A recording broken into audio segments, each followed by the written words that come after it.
Mr. Rottenborn tried to discredit Mr. Depp's witnesses by suggesting they're all on Mr. Depp's payroll.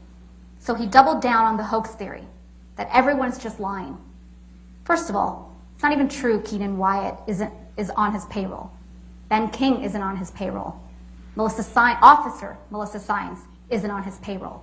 Morgan Tremaine isn't on his payroll. Officer Tyler Haddon, he's not on his payroll. Beverly Leonard, Alejandro Romero, Brandon Patterson, Morgan Knight, none of those people are on his payroll. And Kate Moss is most definitely not on Mr. Depp's payroll. Ms. Heard wants you to believe that all these people are lying. Let's talk about the Boston plane. Ms. Heard wants you to believe that the recording you heard is from the Boston plane flight. But that's quite telling. What did Ms. Heard capture of this supposed rampage? Mr. Depp moaning in distress? That's what she chose to record. What sort of person records something like that? What sort of person takes pictures of their husband or boyfriend or fiance who's struggling with sobriety, nodding off with ice cream dripping down his leg, his hand in his pocket, or asleep on the ground? What sort of person does that? Definitely not someone that's afraid of him.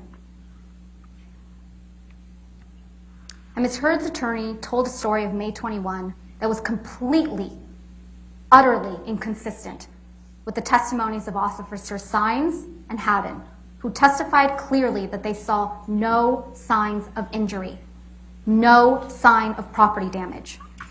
And she told a story about how Officer Sadanaga's testimony was also wrong.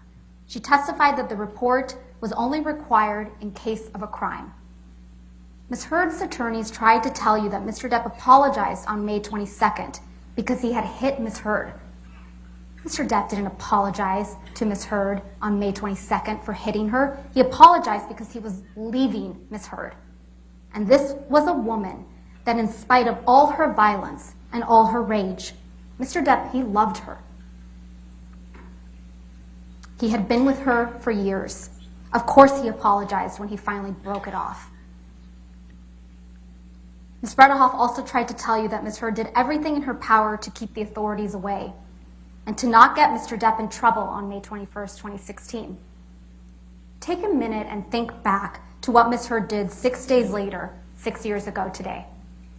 She walked into court with a visible mark on her face, not wearing makeup that day. She tipped off TMZ, she made it public, and she showed up on the cover of People magazine with a mark on her face. Was that protecting Mr. Depp? Or was she trying to destroy him? Mr. Rottenborn asked you to consider why you're here. So why are you here? You're here because of a lie. And that was a lie that Ms. Heard repeated in the op-ed. At the start of this trial, we told you that this trial is about the evidence. The evidence overwhelmingly shows that Ms. Heard is an abuser and that she is a liar. She lied about Mr. Depp and took on the role of a lifetime as a public figure representing domestic abuse. What is her best evidence of that abuse? A video of Mr. Depp banging cabinets around, and text messages of Mr. Depp using bad words and dark, ugly humor, but never once admitting to abuse. Pictures of Mr. Depp sleeping. That's her best evidence. Ms. Heard held herself out to the world as a representative of abuse survivors everywhere, the face of the Me Too movement. This is not a Me Too situation. There are no Me Toos, just not me's. Ms. Heard does not deserve to be known as a representative of survivors of abuse, and Mr. Depp does not deserve to be known as a representative of perpetrators of abuse. That is what this case is about. It's not about money. It's about giving Mr. Depp his life back 6 years ago when she took it away. While you deliberate, Ask yourselves why Mr. Depp would put himself through this. Expose every embarrassing detail of his life on national television. If he was guilty of anything that Ms. Heard accuses him of. We ask you, we implore you, to render a verdict for Mr. Depp. We ask you to set the record straight, that he is not the abuser she described, and that she is not the heroic survivor she portrayed. And we ask you to tell Ms. Heard that what she did was wrong. Thank you very much, ladies and gentlemen. Great. Thank you, ma'am. Rebuttal closing?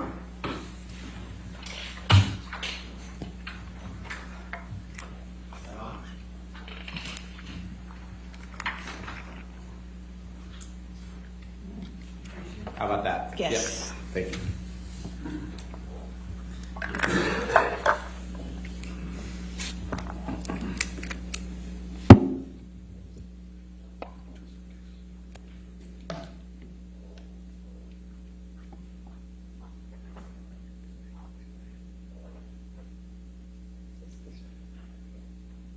Ladies and gentlemen, it's interesting that in both their opening and their rebuttal closing, that you heard Mr. Depp's attorneys address none of Ms. Heard's witnesses. None of Ms. Heard's witnesses.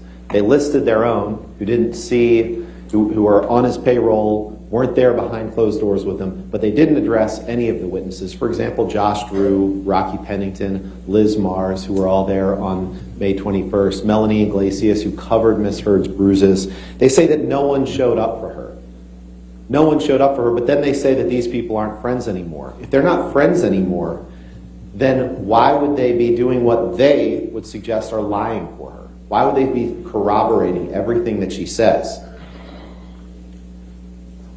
It's this simple. If you believe that Depp was abusive to Amber one time ever, in any of the various forms of abuse, not only physical, verbal, emotional, psychological, sexual, any of the ways of abuse, then your job is very easy. Now, Mr. could find for Amber on her counterclaim. And it's interesting that Ms. Vasquez just changed their theory after 6 weeks. She said, oh, well, domestic abuse just means physical abuse.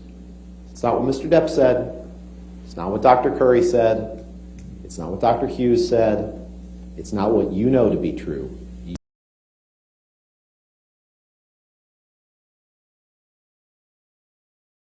They can from those sorts of abuse because they know that he did it.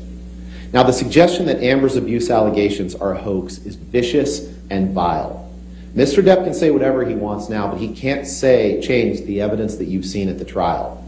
The evidence shows that Ms. Heard did not commit abuse hoaxes. Not about sexual violence, not about May 21st, 2016, and certainly not about Mr. Depp and Mr. Waldman's catch-all, all-purpose statement that Ms. Heard's abuse hoax, which suggests that every one of her allegations are false, that that's coming to an end.